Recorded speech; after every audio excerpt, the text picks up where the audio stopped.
So before I launch into this video, I should mention what's come out from Grizzly's latest video. So if you follow Grizzly, you know that she is actually staying on top of all the jail FOIA stuff. And the latest thing that she's gotten hold of is paperwork regarding disciplinary action for Stearns. And this actually makes me a bit PO'd with him. Well, I mean, we're all PO'd with him anyway. But it just shows how much of a lowlife he is.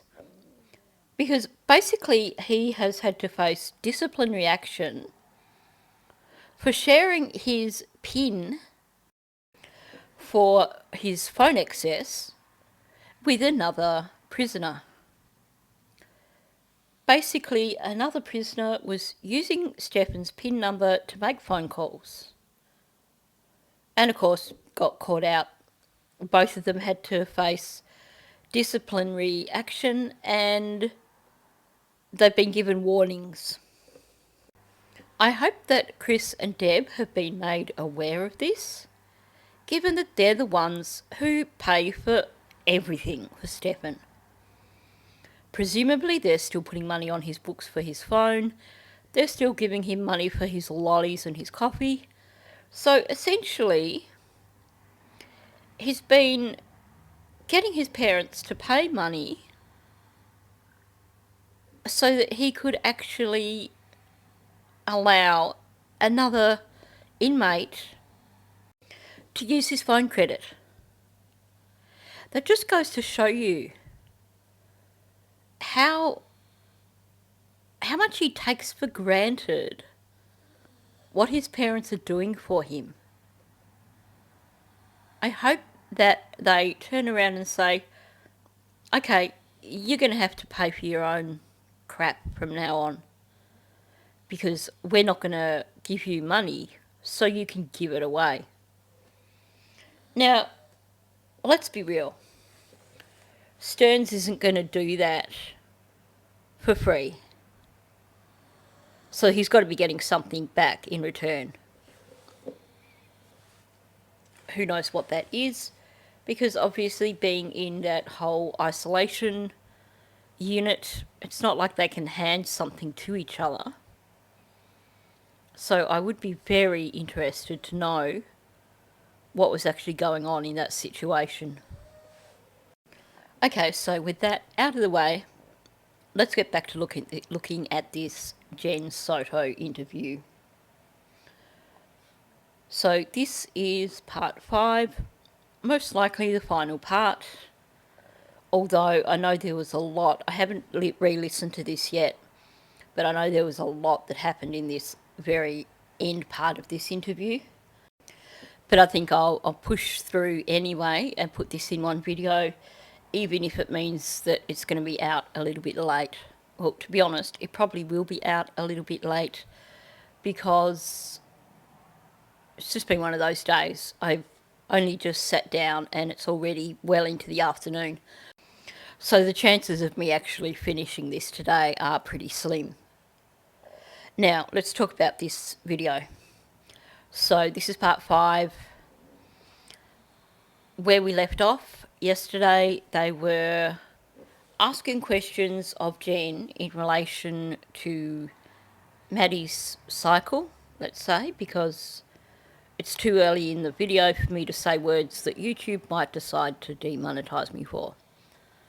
And, of course, discussing that, talking about if Jen realised that Maddie had, or if Jen realised whether or not Maddie had used any products at the beginning of February, just going along that sort of line of conversation.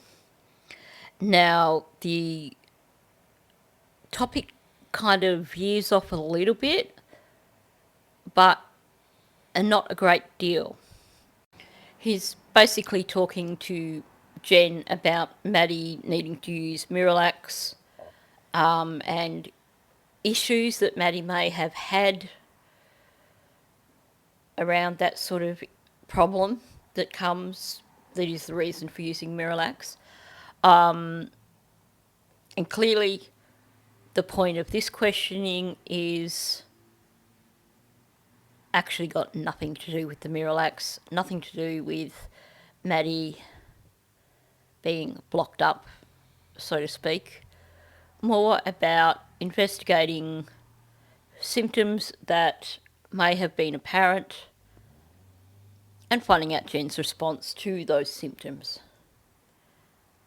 It'll be clearer as we go through. I know I'm being a bit vague, but like I said, we're only just 5 minutes into the video and I would like to earn a little bit of money this month.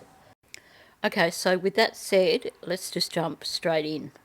It's my understanding that Maddie had to take Miralax. I'm familiar with that myself because of my daughter when she was little. So she had constipation issues? Yeah. Would it ever cause her discomfort, physical pain, bleeding? Yes. And how are you aware of that? She would tell me. There have been moments. So we've gone to doctor's appointments. They've run a lot of tests on her. They told me why her body is doing what it's doing. But she's shown me if there was blood or if she's in the bathroom and she just can't go, like it's stuck. She showed me that too. So okay, I'm going to call a spade here. Given the things that we've heard Jen discussing in other interviews, I'm going to say that these pauses that we're hearing here from her throughout this conversation are not because it feels like an awkward topic. At the end of the day, in several interviews, Jen has been asked about awkward topics before. And she has been asked about this topic before. And now I can't remember offhand what it was that she was saying, but the last time we heard her discussing this, she sounded almost enthusiastic when she was conveying things that Maddie had said to her in relation to this. So the pauses have absolutely nothing to do with modesty. He wants to know if there were signs of discomfort, physical pain, bleeding, etc. We get this and a long pause from Jen. And then you get the sound, like it sounds like she's about to say no. And then you get the long yes.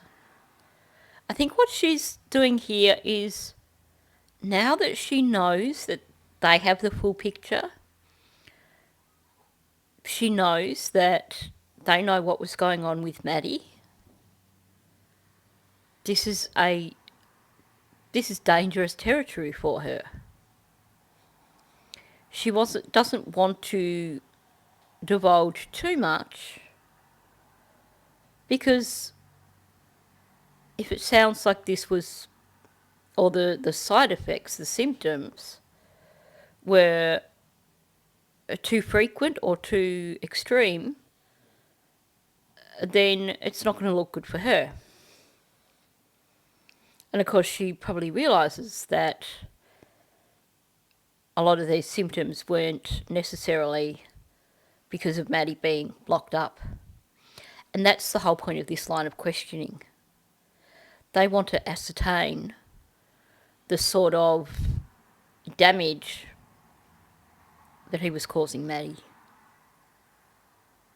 I don't know how else to say that. I don't know how to say that without it being triggering.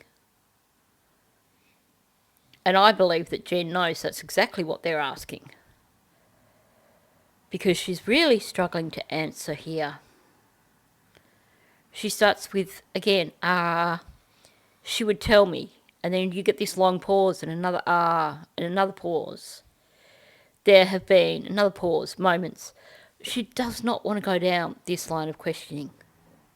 And like I said, this has got nothing to do with modesty. So what does she do? She changes direction a little bit.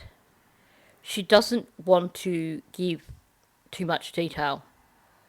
So she says, so we've gone to doctor's appointments and they've done a lot of tests on her to find out why her body is doing that. But now that's something that concerns me. If it's true that Jen has been taking Maddie to doctor's appointments and that they've done a lot of tests on her, well then that's a major failing by the medical profession, if you ask me.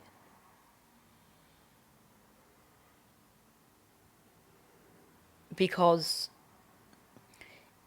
I think when it reaches a point with a child where you're talking about lots of tests to find out why they are having this problem, then there also needs to be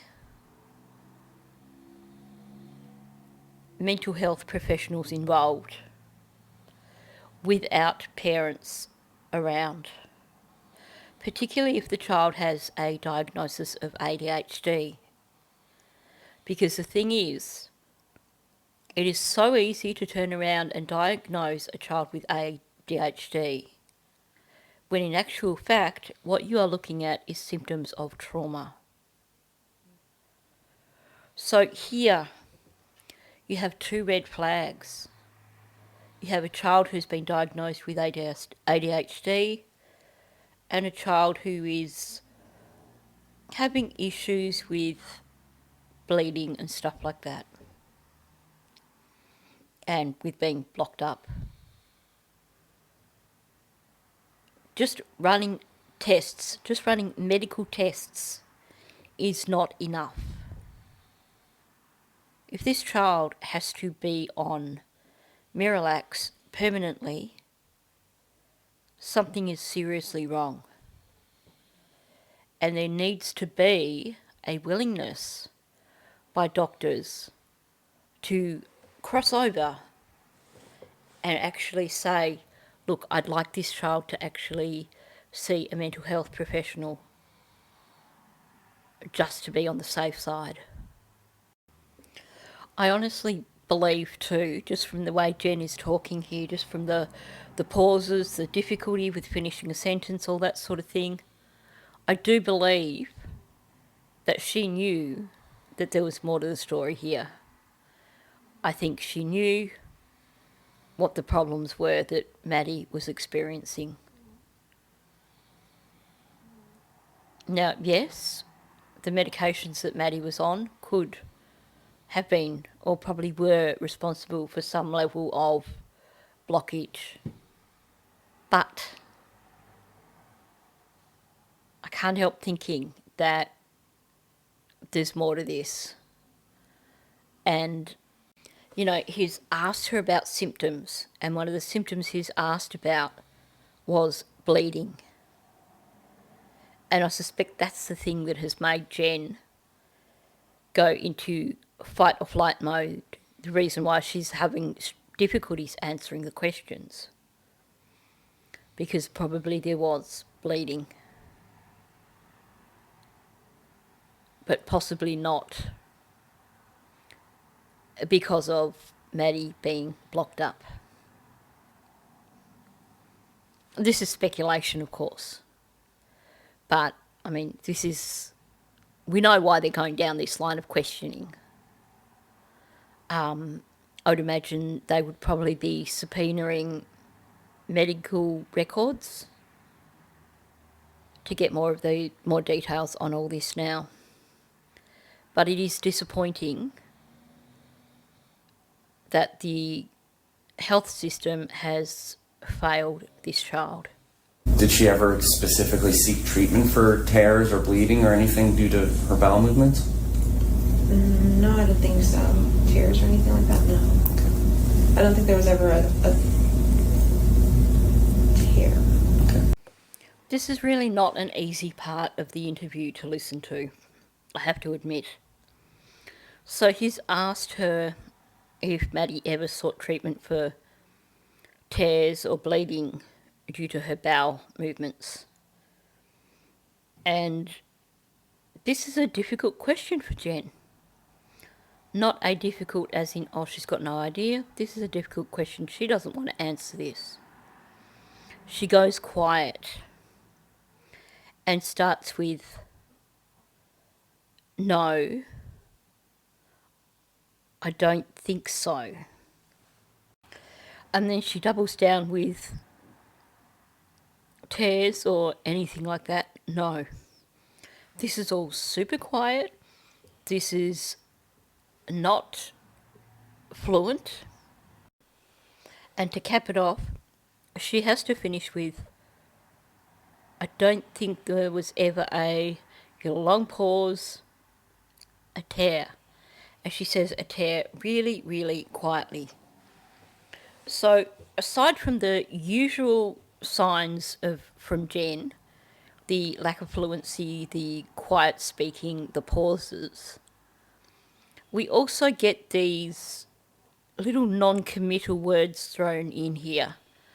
I don't think so. I don't think there was ever.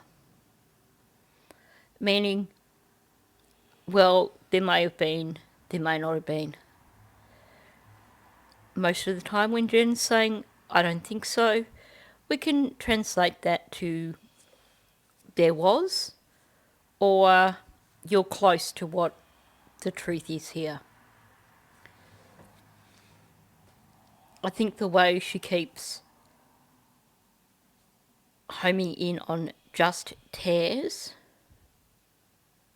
maybe this is just a half-truth. Because she does not once, through this entire conversation,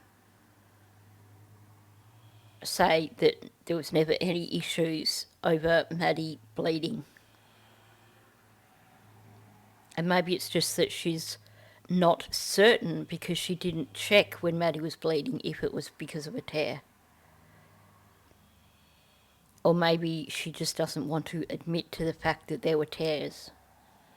But she's pretty much yelling at the top of her voice that there was issues with bleeding. Because not once has she said, no, that was not an issue. As for tears, could go either way.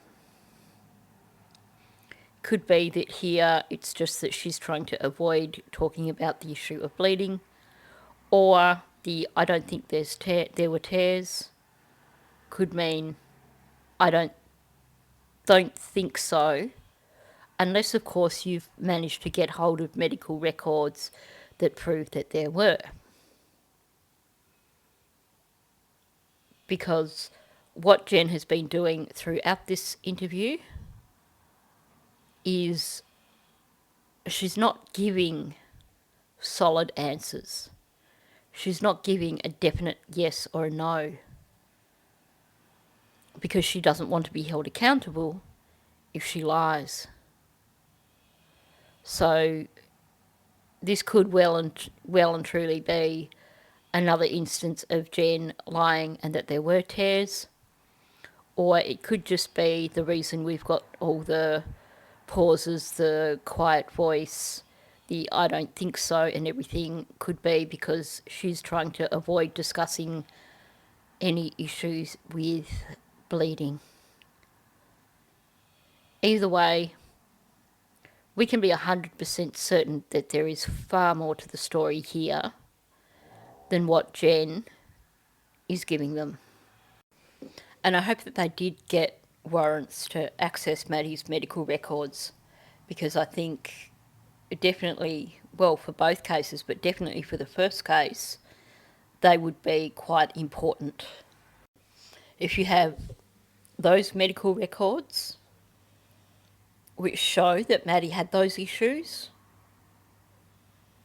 and you can establish when those issues began using medical records and bring in a medical witness it certainly could be powerful evidence in the case.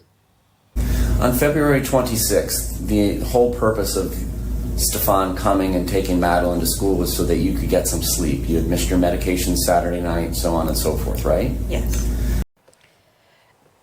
Now, that one bit of conversation shows me that Stefan heading to Kissimmee on that Sunday night, the reasons that we were given were not truthful. How do I know that? Because what the attorney has done here is he has condensed Jen's story so that it doesn't actually match the official story that we got from Jen. So he says on February 26th, the whole purpose of Stefan coming and taking Maddie to school was so you could get some sleep and you'd missed meds and so on and so forth, right?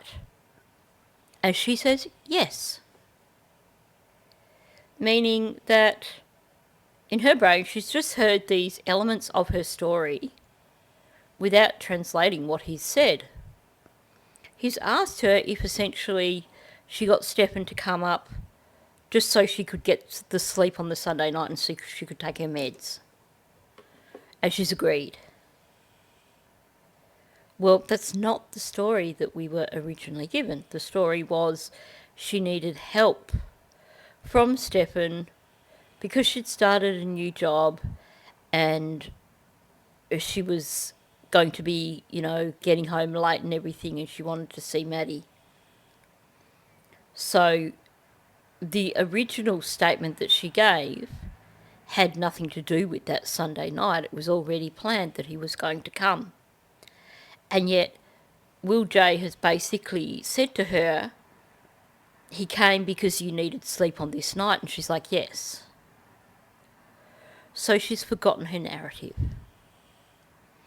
So that tells me that there definitely was another purpose for Stefan heading up there that weekend. Like I said in yesterday's video, I do think, based on what Jen said, that they had basically come up with the plan to get Stefan back up there rent-free by saying that he was there to help Jen out with Maddie. And he didn't have a job, so she was helping him out as well. So I think they were trying to bypass Chris and Juan by saying Jen needed help with Maddie. Stefan's going to help with Maddie, so let's have Stefan up here for free. Now, going back to this question, Jen agreeing that Stefan came up because she needed to get some sleep and she'd missed meds. Like I said, it could be that she just didn't listen properly and didn't realise that's what he was just saying there. She may have just thought that he was referring to Stefan taking Maddie to school and missed the whole purpose of Stefan coming, as in Stefan coming to kiss me. So it could just be that she's misinterpreted. In which case, her lawyer did a pretty poor job, because he should have at least taken the time to read transcripts of interviews, or at least discuss with Jen what the situation was. He should have clarified all that with her beforehand so that he was in a position to turn around and say, well, hang on, that's not what Jen said. Either way, there's either been a misinterpretation or Jen's just basically gone, tick, yeah, they're the elements of our story that I heard, yep, yes, without actually realising that they've just been squished together and aren't exactly her story. But certainly, I mean, if she is going to claim here that Stefan came up so that she could get a good night's sleep because she forgot her meds, then that proves that the whole story is a lie. because she claims that she realised that when she got home on the Sunday night. Whereas Stefan was planning, apparently, to head there in the first place. So she needs to get her story sorted out in her head before this goes to trial, because the defence is going to tear her to shreds. And that will be quite enjoyable for us. But I'm just saying, she probably needs to actually either pay attention in these crucial interviews or get her story straight in her head.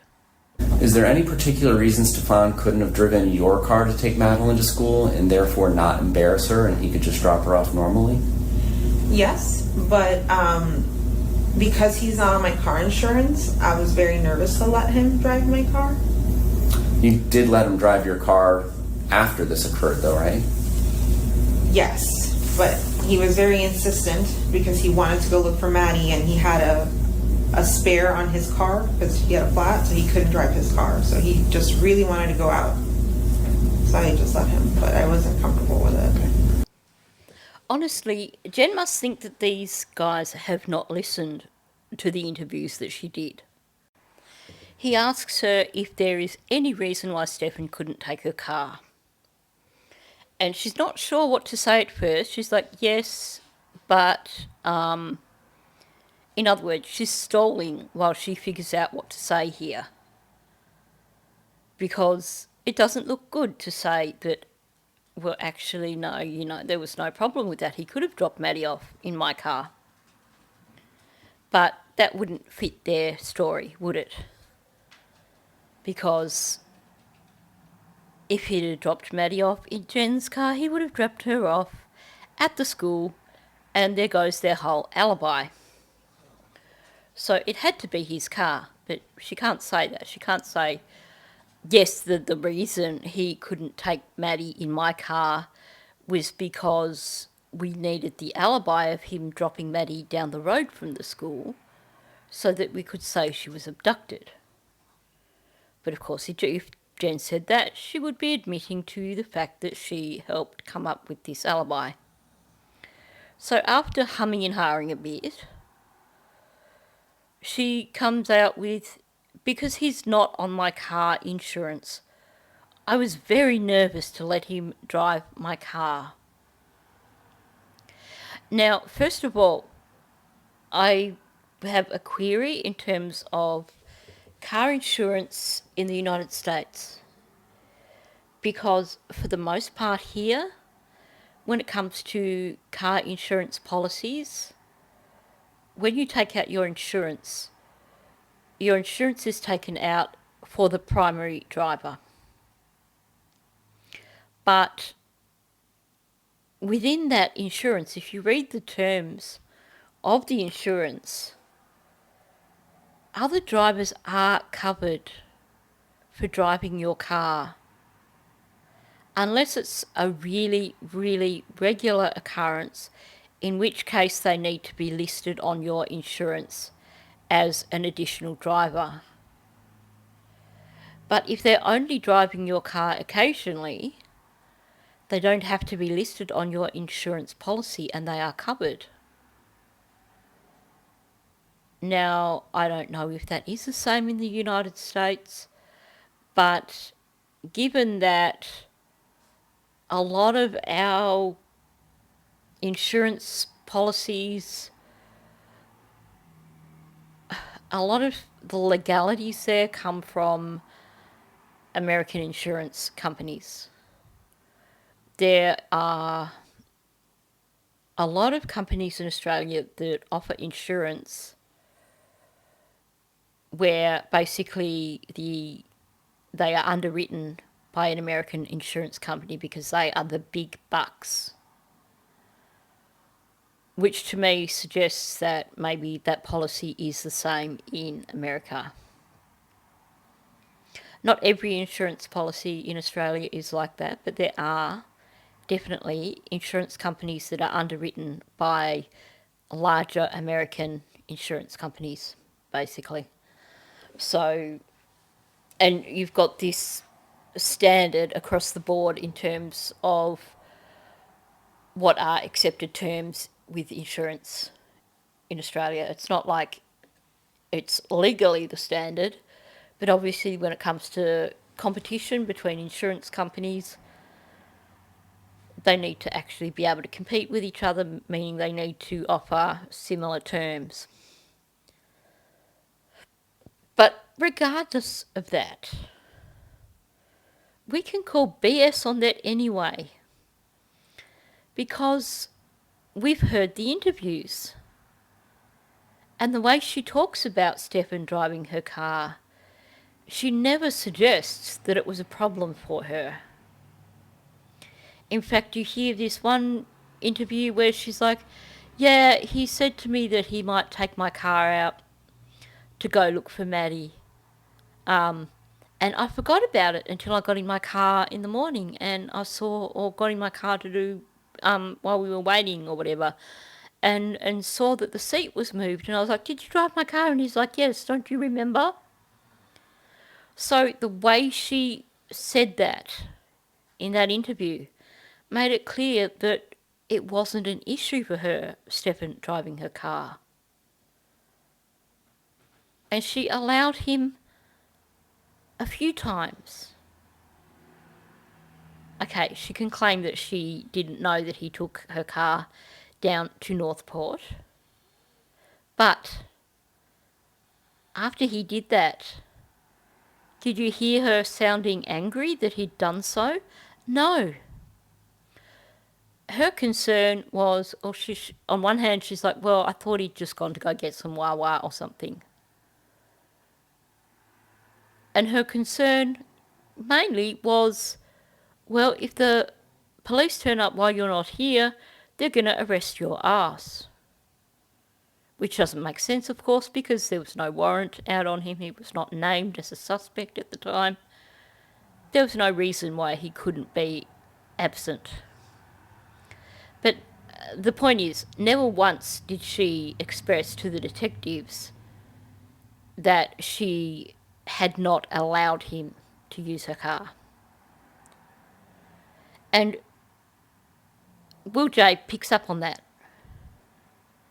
He basically says to her, but you let him drive your car.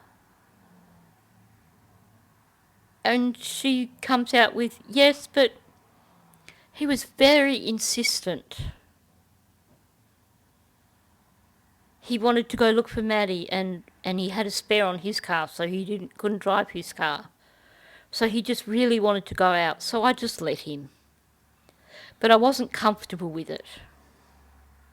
And when she says, but I wasn't comfortable with it, you get that much quieter, you get the fading facts. She's not telling the truth here when she says, I wasn't comfortable with it. You can tell because of the quietness, the fading facts. But, I mean, there was just an outright lie. She's proven in her interviews that of course, she was fine with him driving her car. And again, she's had to over-explain. She's trying to be overly persuasive. Oh, yeah, I let him, but it's for all these reasons. And he was so insistent. He was very insistent. Well, look, that's fine, but if you were really that determined that he wasn't covered by insurance, and he was very insistent, you would have stood up to him and said, no. But you know what ticks me off about this whole conversation? Basically, what she is admitting to here is that she was not willing, or this is what she's claiming, because we know, like I said, that she never sounded like she was overly bothered by Stefan driving her car. But let's say this is the truth. If this is the truth, what she is essentially saying here is that it was less important for Maddie to be dropped off at school. For the sake of not allowing Stefan to drive her car, she was happy for Maddie to be dropped off some distance from the school where she would then have to walk to school. And where, based on this whole narrative, she was risking the possibility of being abducted. And yet, the moment Stefan just really, really wanted to drive Jen's car, she had no objection. So essentially, if this is the truth, then she was once again prioritising Stefan. It was more important to allow Stefan just to drive her car because he wanted to than it was to allow Stefan to drive her car for the sake of dropping Maddie off at school. Don't drive my car, you've got your own car. Maddie can walk. Oh, you've got a flat tyre on your car? Just take my car. But, I mean, we know. At the end of the day, it's all about the narrative. The only reason Stefan took his car that morning was because he wasn't actually dropping Maddie off at school anyway. This whole discussion of him taking his car as opposed to Jen's car never would have happened, regardless of insurance. And yes, if my speculation that the car actually belongs to Yolanda, if that is correct, then probably Yolanda had put her foot down and said Stefan can't drive it. But Jen clearly had no problems with that. It was probably a case of so long as Yolanda doesn't find out. Because Stefan was then all around the place. She was happy for him to take it out that evening. I was going to say that morning, but you know what I mean. Evening, morning, the morning after. She didn't object after he drove it all the way down to Northport, although supposedly she didn't know. But either way, she has in fact lied here. You just have to go back and listen to the interviews to know that she was more than comfortable with him driving her car. Just had to be the timing was right. Now, I would imagine that, I would hope that as part of the investigation, that they would have looked into ownership and insurance of that vehicle to see basically how that side of the story fits in. Like I said, I would expect that insurance wouldn't be too dissimilar and that he would have been covered to drive it occasionally. But, let's be realistic too. The car was 2 years old. So essentially it was an asset. It was worth a lot of money. Meaning that if he were to drive it and write it off and he wasn't covered by her insurance, she would have no vehicle. Maybe Yolanda would buy her another one, maybe she wouldn't. But when you have an asset that is worth that much, if your insurance company says this person cannot drive your car because they will not be covered for driving your car, wouldn't you stick with that completely, other than saying, today you're not allowed to drive my car because my insurance doesn't cover you for it, but tomorrow my insurance still doesn't cover you for it, but now, whatever, just take it. During your previous interviews, and you did it once today, you kind of interchanged I, we, or Stefan dropping Madeline off at school. Did you see Madeline at all on February 26th of 2024, that Monday? No. So we get the inevitable question, the interchanging of I, we, and Stefan. when talking about Maddie being dropped off at school. And he, without asking her directly about that, he asked her, did you see Maddie at all on that Monday? Now, on one hand, there's no pause before Jen says no. But she does say it pretty damn quiet. Which, of course, makes me question if that's truthful. My personal belief, and this is just an opinion, is that based on the video footage of Stefan moving Maddie from the passenger seat to the trunk of the vehicle, based on that, it's my belief that Maddie died sometime after 1:30 on the Monday morning.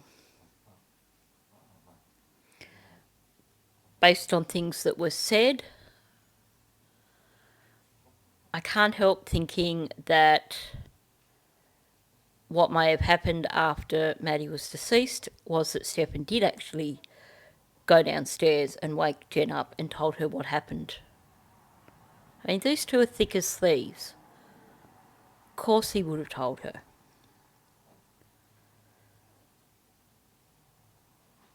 The reaction that Jen has had every time she talks about Maddie's asthma medication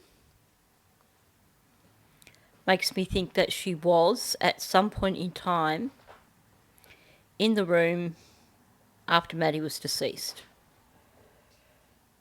And that maybe they had attempted to get Maddie to start breathing again or something. I don't know.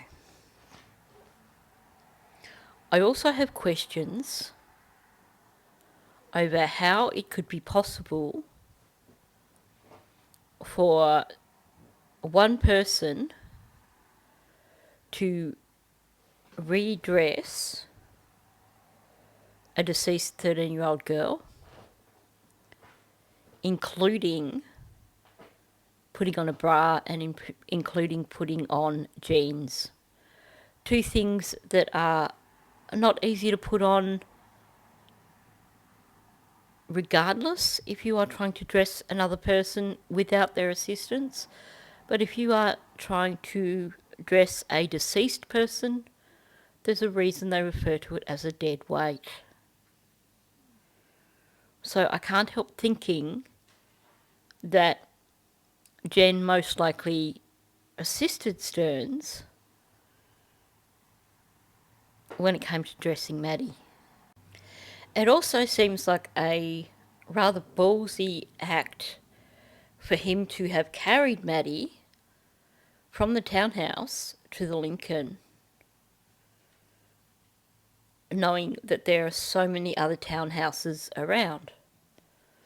And people have suggested surely he needed a lookout, someone who could have made sure there was no one around outside before he brought Maddie out.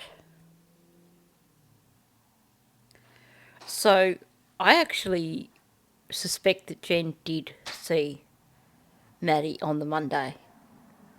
But obviously she didn't see Maddie preparing for school.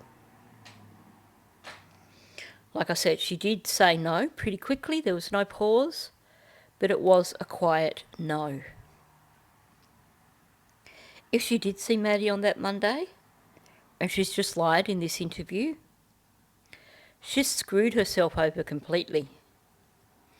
Because if it comes to a point that Stefan actually realises that he's not getting out of this, he may well turn around and squeal on Jen. She could have saved herself in this interview and actually told the truth. If, that is, she did see Maddie on the Monday. Do you know anything about how she died? No. Again, So he's asked her if she knows anything about how Maddie died, and she says no, even more quietly than what she did with the previous question. No, there wasn't a pause there, but she's very, very quiet at this point in time. We know Jen's pattern. We've listened to enough of her interviews to know that when Jen goes quiet like this, it's because either she doesn't want to answer because the answer is going to make her look bad, meaning like she's been backed into a corner and she has to give a specific answer, and she knows it, and she goes quiet as she's saying it. Or what usually occurs with Jen is that when she goes quiet like this, it's because she is lying. And you couple this with her sudden psychic abilities in that video interview that we saw, where she is supposedly speculating for detectives over all these things relating to how Maddie died, where Maddie ended up, all that sort of things. And she's pretty damn accurate with the things she's saying.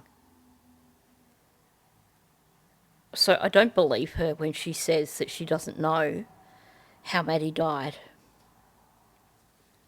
Did Stefan tell you anything about how she died?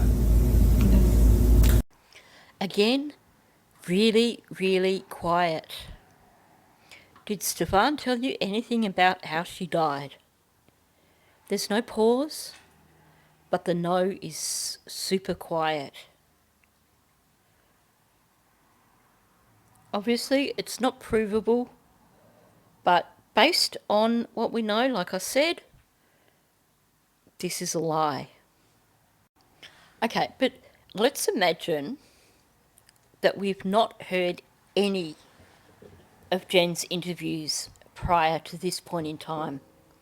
This is the first interview that we're hearing from Jen, and we're hearing these responses of no that are really, really quiet. My first thought still would be there's more here that she's not saying. She's not being truthful. She's being really quiet because she doesn't want to answer this question. But the other thing is, I would expect someone who is having these questions asked of them to actually have quite a strong reaction. Basically, these questions still are essentially accusations. The accusations being, did you know about all this? Did you help him cover up the fact that he had unalived Maddie? Asking her, do you know how Maddie died? Did Stefan tell you anything about how she died? If someone said that to me, if I was in Jen's position and I was asked these questions, I would want to make sure that they understood that I had nothing to do with this. You would expect that no to be loud, that no to be emphatic. A no, or no, a really strong no. Possibly even with doubling down on that. No, I had no idea. No, he didn't tell me anything. Not this little wimpy quiet no. I honestly think that if she truly knew nothing, then at this point in time, she would be objecting strongly with these questions. What I'm hearing here makes me think that she definitely knew what happened to Maddie. I mean, you just have to go back in time to specific questions that were asked of Jen in other interviews that were intended to get a base reaction from her. The question over when you spoke to Fox News, did you tell them that you did not want Maddie to come home? When she answered that, it was a no. I never said that. Why would I say that? So we know that she is capable of sparking up. We know what her real objections sound like, what it sounds like when she's being honest. You can bet that the detective knew that the full thing that she had said there was to Fox News was basically, I don't want Maddie to come home unharmed. But they deliberately gave her a different interpretation of it and left out the unharmed so that they could see a baseline reaction from Jen. We've seen that baseline reaction from Jen. This no is not a baseline reaction from Jen. This no is a I'm lying to you, so I'm going to say it very quietly reaction from Jen. Did Stefan tell you about his plans to go back down to Northport in your car that Wednesday morning? So my new studio headphones arrived yesterday. I'm glad of that because that last no was so quiet. Did Stefan tell you of his plans to go back down to Northport? She was so quiet there, it was almost inaudible. And I believe that she did know that he was headed down to Northport. For starters, he'd already been out and about driving her car around. Is she someone who always keeps her car full of fuel? Because there would have had to have been a decent amount of fuel in that car for him to take it down to Northport. When did they put fuel in the car? Did he put fuel in after he left? Or did they put it in on the way to the hotel? Interesting question, which I'm not sure has been answered. But we also know there's a few things here. Let's talk about the data from the hotel room doors and the footage from the hotel room lobby. We know that after they all booked into the hotel, Chris spent 10 minutes in their room before exiting their room, going to his room at the other end of the building and going to bed. He then left at around 7:30 the following morning, supposedly to go to his office. That's all verified from looking at the door data. We can see precisely when the door from Stefan's room and Jen's room was opened, coinciding with, I think about 4 minutes later, the door to Chris's room opening, and then that door did not open again till 7:30 in the morning. So we can take Chris off the scene completely. Now, after Chris went to bed, what we have later on is two events with the door. one event is basically the door opening, and then roughly 4 or 5 minutes later, Stephanie's caught on camera exiting via the lobby of the hotel.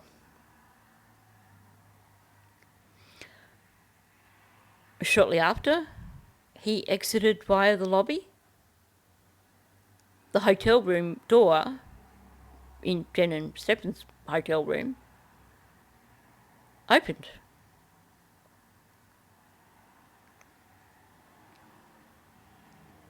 Meaning that Jen was awake shortly after Stephen exited the hotel. Now, we can't prove that she was awake before he left the hotel room, that she saw him exit the hotel room, but the fact that she was awake shortly after he left the hotel shows that she knew that he had exited that room at 4:30 in the morning. She has this long story about waking up and Stephen wasn't there, and telling Chris that, well, he's probably been gone about 25 minutes. Never once does she mention at any point in that story, well, I got up at 4:30, a bit after 4:30, and he wasn't anywhere to be seen. Because wouldn't you jump automatically to the conclusion of, hang on, he wasn't here at 4:30, now I've woken up a little bit before 9 a.m. and he's still not here, and I didn't hear him come back into the hotel room. They were sharing a hotel room. Of course she would have heard him get up. We hear these stories about her when she goes to sleep, she's zonked out. And yet, she was easily woken the following morning. On that Monday morning, supposedly she was woken by Stephen going in to collect the dog, to take the dog for a walk. She admits that she listens to audio on her phone, and if she wakes up and the audio has stopped, she resets it. Meaning that she is probably waking up from the silence, the change in the noise. So I find it highly unlikely that she didn't know that he went down to Northport. So when I hear her whisper no really, really quietly, so quietly that it's almost inaudible, knowing that most of the time from Jen, that's an indication that she's lying, then that tells me that, yes, she did know that Stephen went down to Northport. Got any questions, Mark? I'm getting close. I'm going to jump through because I was making notes as we were going on. So, how frequently did Stefan come up here after he moved back to Northport? I'm going to say How many times total do you think he came back here? 2 to 3 times. Okay, so now we have Detective Mark Morris taking over the questioning. He was the detective who did the final interview with Stefan, and he's pretty much, I believe, the head detective on this case. So he has intimate knowledge of all the information that's been given by Jen and Stefan. And it seems that he was not satisfied with Jen's answer in terms of Stefan coming back up to visit Jen. Remember, she basically claimed that Stefan had been there at Christmas time and a few other times just for the day, which of course is not what we've heard previously. So Detective Morris asks her basically if she can remember how frequently Stefan had come back up after he moved to Northport. And she says 2 to 3 times. I do recall a conversation where that was essentially said, and one of the detectives said so roughly once a month. Although 2 to 3 times is actually possibly more than that. Now, of course, they would have the data to show how frequently Stefan had returned and how long he'd been there for.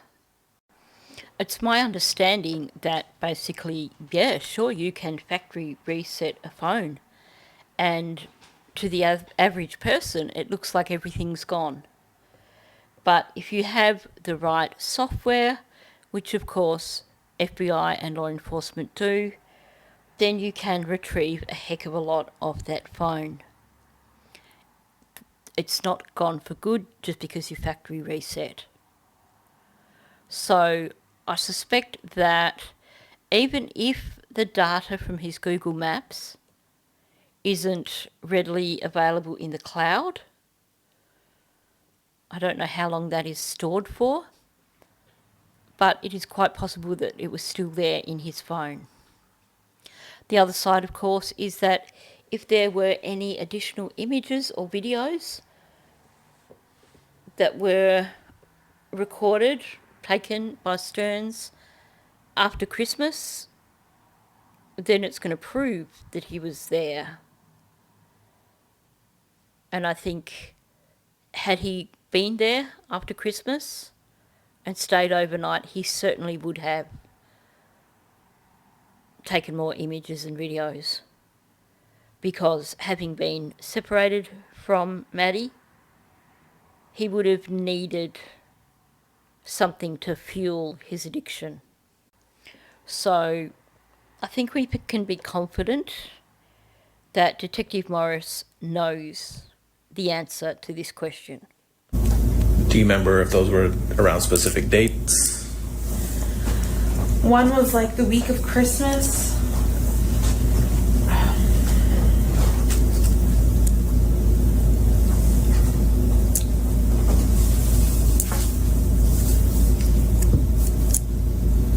I can't remember when the other one was.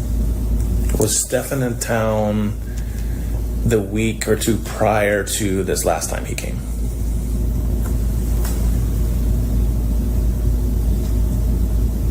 I don't remember. It's possible, but I don't remember. Everything is becoming a blur.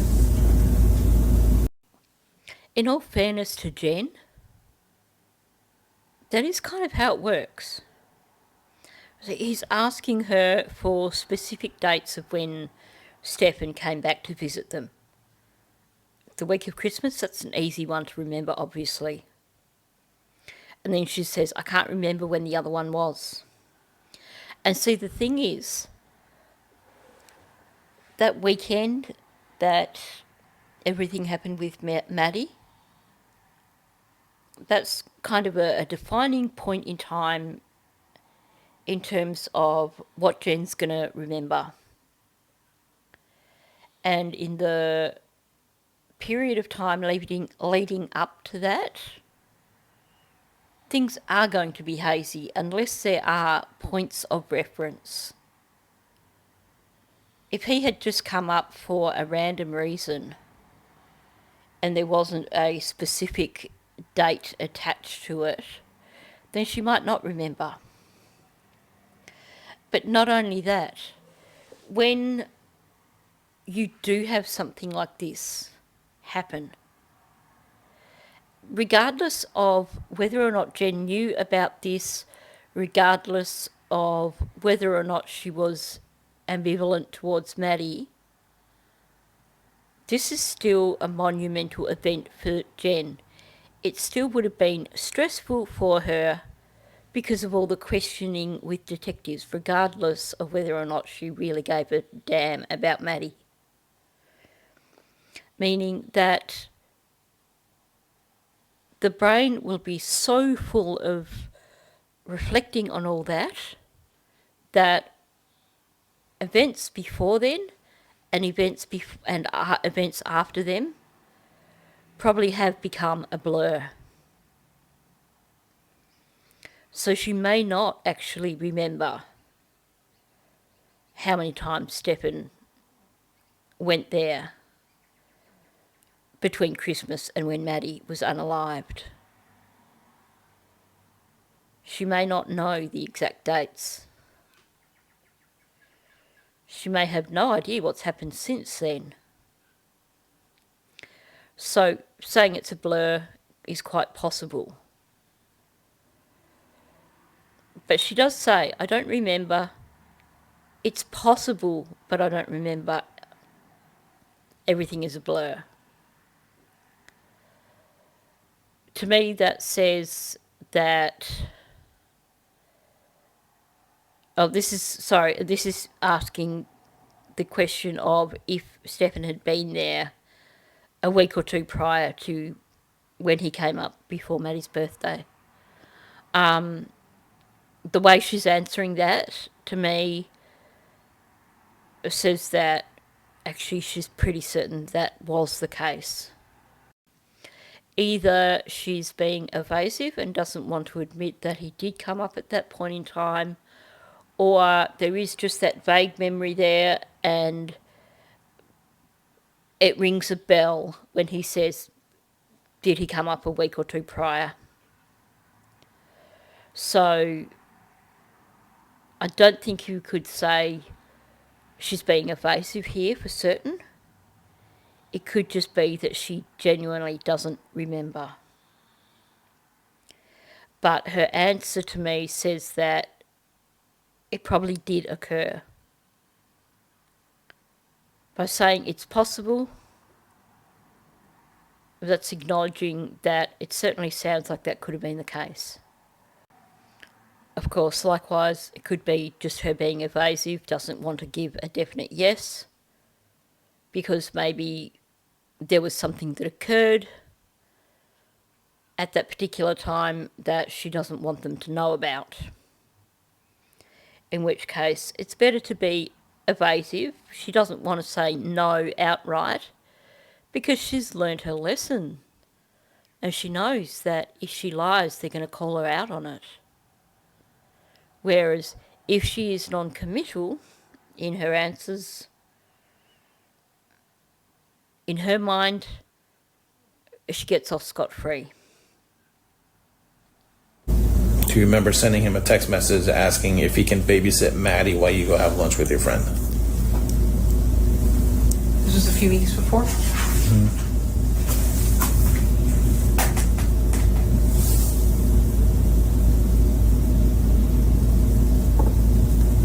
I remember going out a few weeks before. I don't remember asking him to babysit. I don't know where he was. Did you ever go to lunch with your friend? And he babysat her? I did go to lunch with my friend, but I don't think he was here. I think Maddie stayed home alone for a few hours.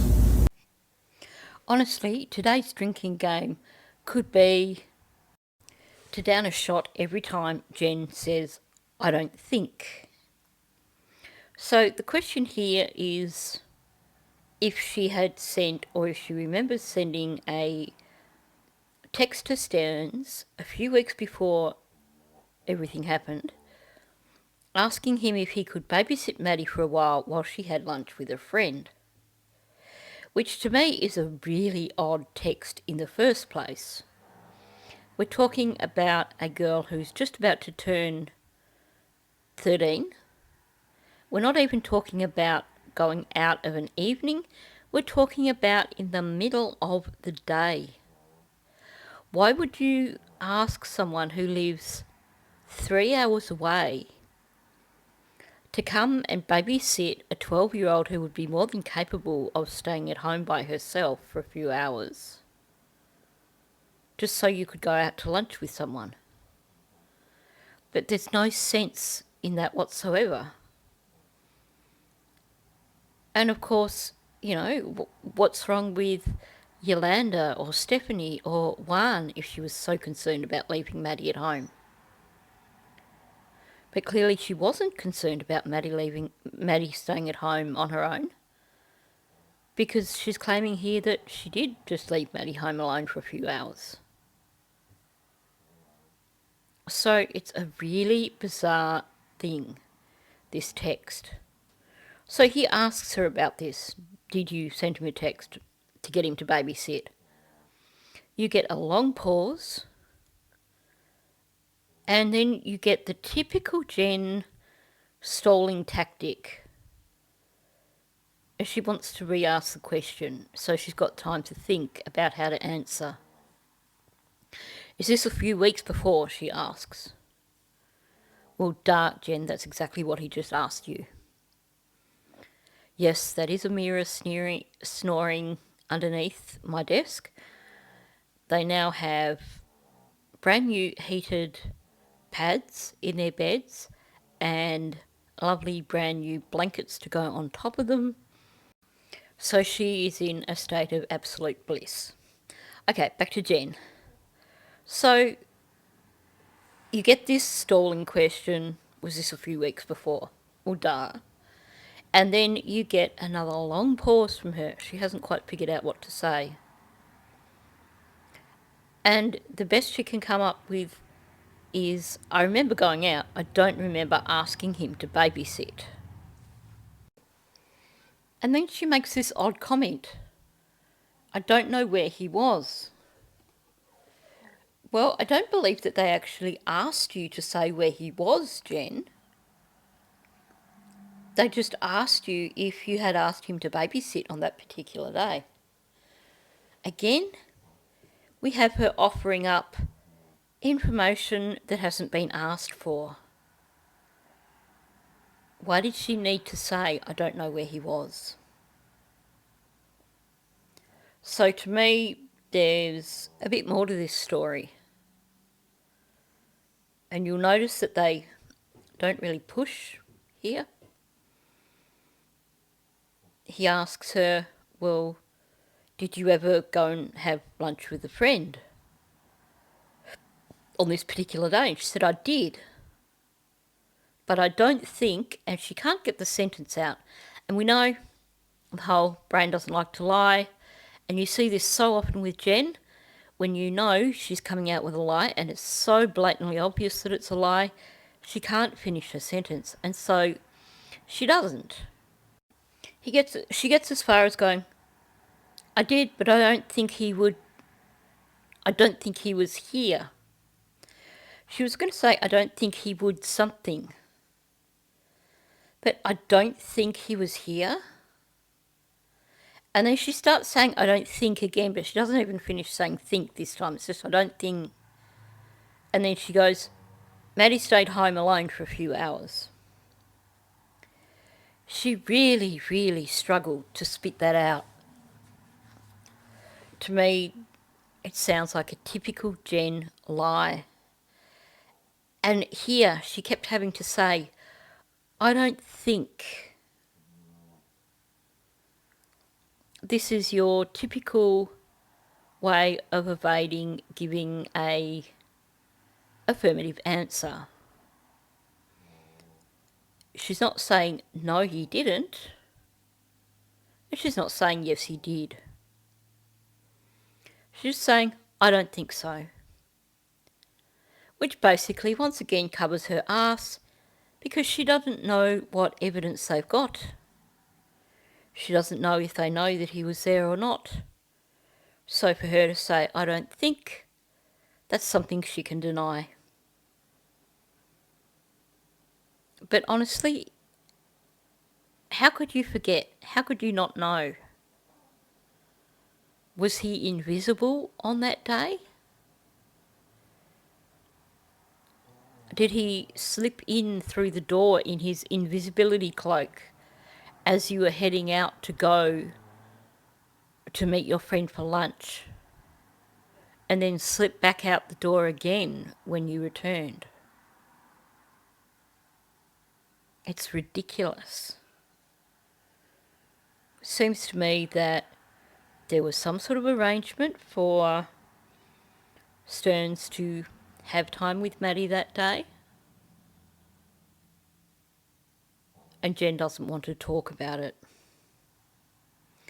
Like I said, I doubt that the arrangement would have actually been real babysitting, because why would you?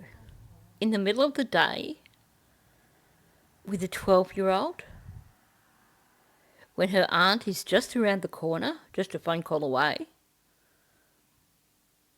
Where were the flatmates? Were there any flatmates around at the time? Surely just having her stay at home, saying, don't go anywhere, stay home, don't open the door to anyone. Problem solved. We're not talking about leaving a 4-year-old at home. Now, I will admit one of the things I haven't looked closely at with this case is the documentation in relation to the dates of the images and videos. But I'm now curious, and I am going to have to go search that out in the documents, because I'm willing to bet that that particular date, a few weeks before Maddie was gone, that there will be evidence from that date. You know, I just find this text so odd that I can't help wondering if this was basically Jen's way of signalling to Stearns that essentially the coast was clear and she would be away for several hours and he could in fact be alone with Maddie in the house. Okay. When you mentioned Maddie caught on about you guys being broke up, how did that happen? What did she say? Or I forgot. Me and Stefan were having a conversation, and she goes, "Are you guys broken up?" And we kind of looked at her, and we're like, "Why do you ask?" She goes, "Because you guys are kind of acting like you're broken up. You guys haven't hugged and kissed in a long time." And we're like, "Okay." So we just kind of. how do you think she felt about that? Fine. She didn't act sad or happy or anything. You're just like, whatever. Okay, there's a lot to unpack here, yet again. Let's go from the beginning. He wants to know how the whole topic was broached in terms of how did Maddie attack the issue of you guys being broken up. And Jen said, she asked, are you broken up because you haven't hugged or kissed in a long time? I find that a little bit alarming because of this. In the Hidden True Crime interview with Deb Stearns, we get this description of Maddie going up to Stearns, putting her arm around him, kissing him, and telling him that she loves him. And here, Jen is saying that Maddie is saying they must have no longer been in a relationship because of those exact same actions not occurring between Jen and Stefan. This poor child must have been just so confused about the relationships in that house. She must have on some level believed that she was in a relationship with Stearns without really understanding what was going on. And that's not victim blaming. That's the simple truth of the matter when you have someone like Stearns who grooms a child like Maddie. They give them all these indications that make them believe that they are in a relationship. That's how they keep them quiet. That's how they keep them still allowing things to happen. But Jen should have stopped and thought about what Maddie was saying to her. If she knew nothing was going on between Maddie and Stearns, and Maddie has just described this behaviour that Maddie also displayed towards Stearns as being an indication that they were broken up because this behaviour no longer occurred, that should have been a red flag for Jen straight away. I don't want to delve more into the psychology of that because it is extremely triggering for many people, including myself, but I do find it concerning that what Maddie is describing to Jen is what Deb Stearns has described in terms of Maddie's interactions with Stefan.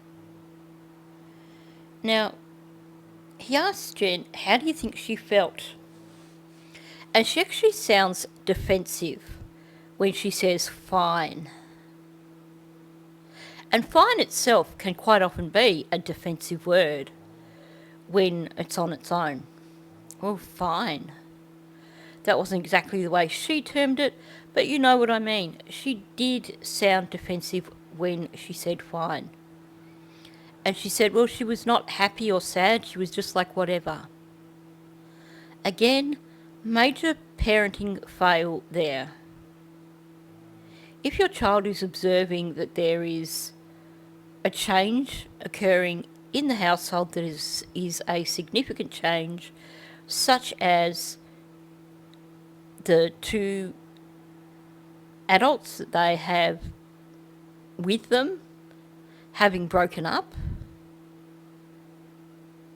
then you don't just go with, oh well, you know, she didn't seem to react, so we didn't worry about it.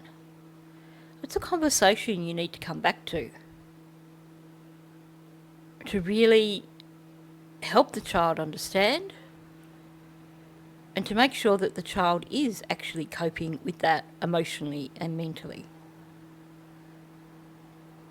So for Jen to just brush it off like that, again, shows us just how little she cared for Maddie. It's almost like, in her eyes, it wasn't any of Maddie's business anyway, so once that was out of the way, whatever. There's more about this conversation that bothers me, but without digging into the SA side of things, I'm not sure that I can really put my finger on it. So I'd definitely like to hear your thoughts on this, because I know there's a lot of you who come up with some really insightful things that when I hear them I think, yeah, that's exactly what it is. So please leave me your thoughts on this bit. I'm not going to discuss this particular part any further because, like I said, it is heading into murky territory and it is something that you would probably want to hear discussed by John Matthias or someone like that. It's something that for me is triggering and I just don't want to go down that track. All right. Now, you mentioned to me before, too, that you found her phone on her dresser in, like, her little bedroom area. Does she have a specific spot where she plugs in her phone to charge? How does she charge her phone? So, on her side of my bed, she's got a long charger. She'll connect it there to charge. Don't know how she charged it that night, though. Don't know if she took her charger and moved it to the room upstairs. Not sure. Okay, well, there's definitely something screwy here. So the topic has changed to Maddie's phone. Where did you find Maddie's phone? Found it on the dresser. The question was, when she charges her phone, where does that usually occur? And Jen said, well, she's got a charger on her side of my bed. She then follows through with, I don't know how she charged it that night. I don't know if she moved her charger and moved it to the room upstairs. I'm not sure. That's really problematic for me. Let's go back to Jen's story about what happened when she got home from work that night. Yeah, there's multiple versions of that story. But aside from the part where she sits by herself in her bedroom eating her pub sub, every other story about that night involves the three of them being in Jen's room. And then we have her give this account of sending them upstairs at 11 o'clock to send Maddie to bed. Now, just looking at that particular night, they were all in the same room, and Jen didn't notice if Maddie went around the bed to the other side and collected her charger, because we've seen the photos. All Jen's stuff is on the more open side of the bed. So Maddie was tucked in on the other side of the bed, apparently. So not only did Jen not see what Maddie was wearing that Sunday night, or not remember what Maddie was wearing that Sunday night, she was vague about if Maddie had finished her routine. She has all these different stories about what actually occurred on the Sunday night, and now she doesn't even know if Maddie took her charger upstairs. So apparently, even though it would have been right under her nose, she didn't see Maddie go and unplug her charger and take it out of the room with her. You know, I've said this before. When a parent loses a child, especially if that child has gone missing, then all these things that have happened before the child has gone missing, they play through in their head, trying to actually come to some understanding.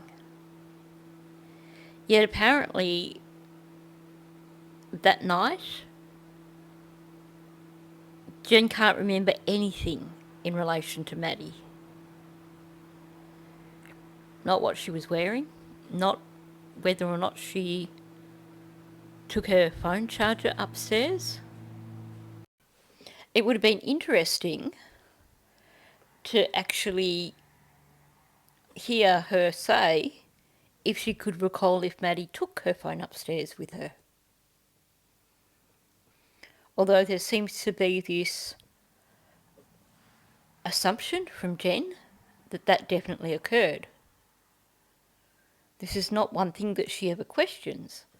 When they ask about her phone being on the dresser, Jen's explanation is she must have brought it down with her and put it there while she was getting dressed and left it behind.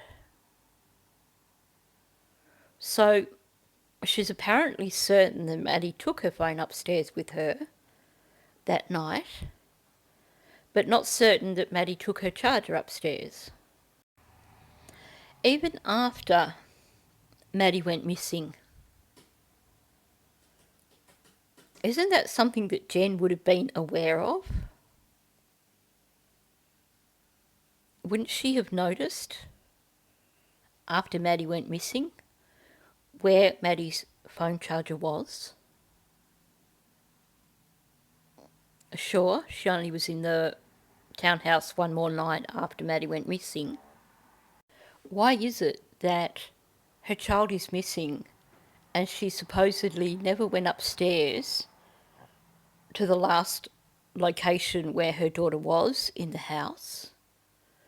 She supposedly saw Maddie's phone on the dresser and took it with her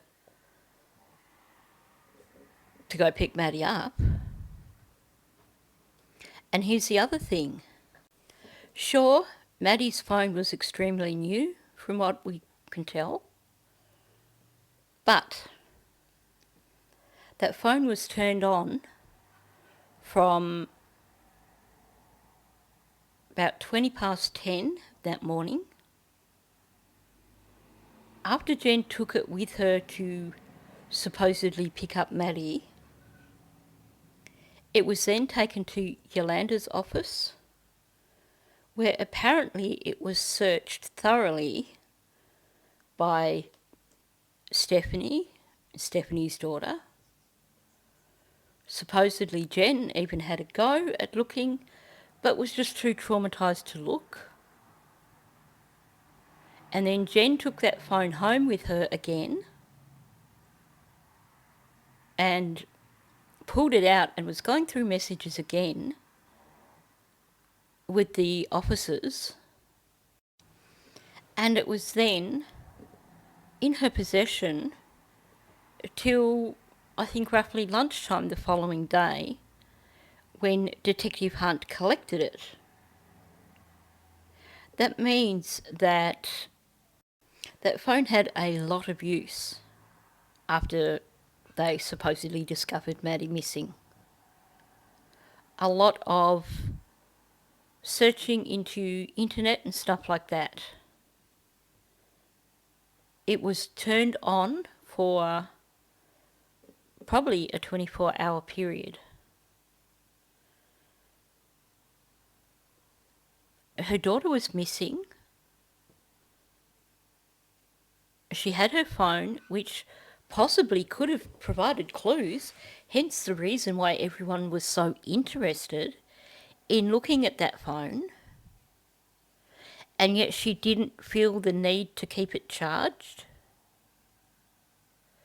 Wouldn't you come home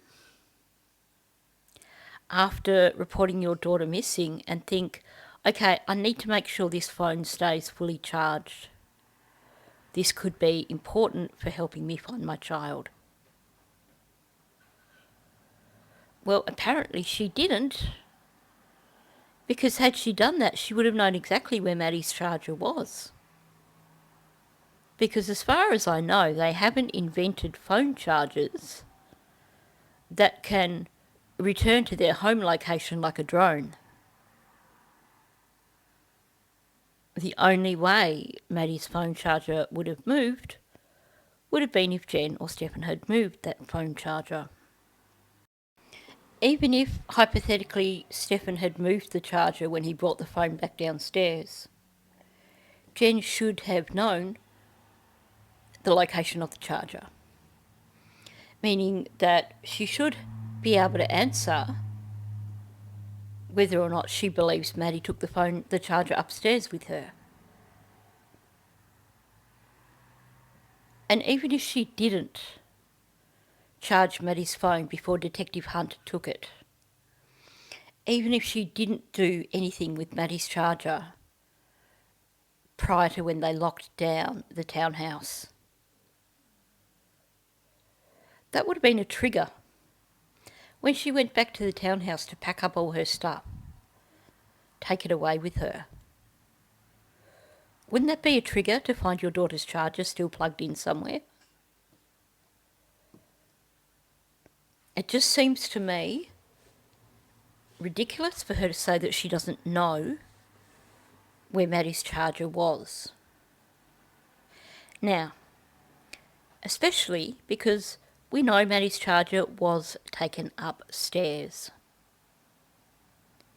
Let's talk about the timeline. Jen got home at 10:21. Supposedly had all these conversations with Stefan and Maddie. Didn't see what Maddie was wearing. Didn't really notice if Maddie grabbed her phone charger. But at 11:19, Maddie's phone went upstairs in that townhouse. We don't know if Maddie took that phone upstairs or someone else did, but it went upstairs at 11:19. 20 minutes later, 11:38, that phone was put on a charger upstairs. Well, Stefan's phone is an Android, so his charger wouldn't have been compatible with Maddie's phone, meaning that Maddie's charger was taken upstairs. And Jen didn't notice that. Jen was unaware of somebody carrying Maddie's charger out of her room to take it upstairs. She said it's a long cable. Well, you tend to notice those things because long cables just go all over the place. But apparently she didn't notice. I don't buy that. So rather than ending up with a 3-hour video and winding up spending all night editing it, compressing it, uploading it and all that sort of stuff, I'm going to wrap it up here just before they start talking about Jen's phone.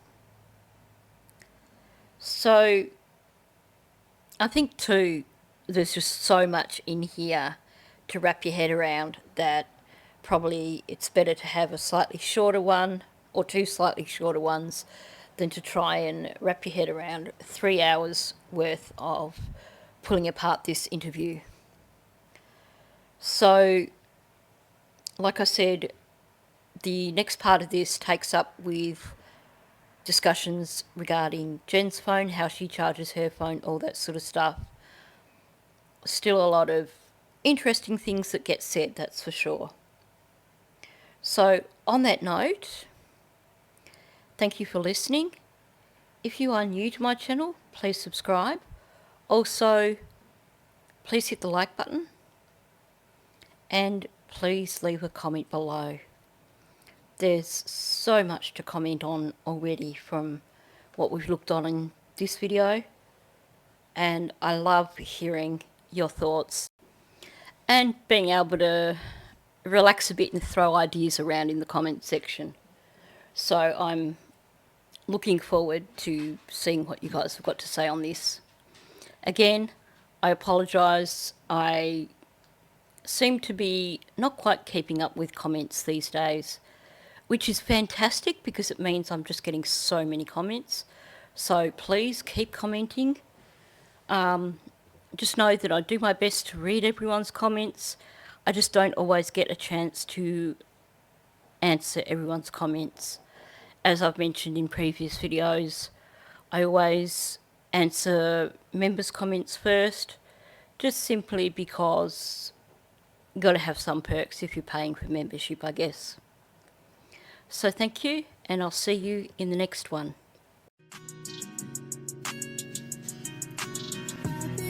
Into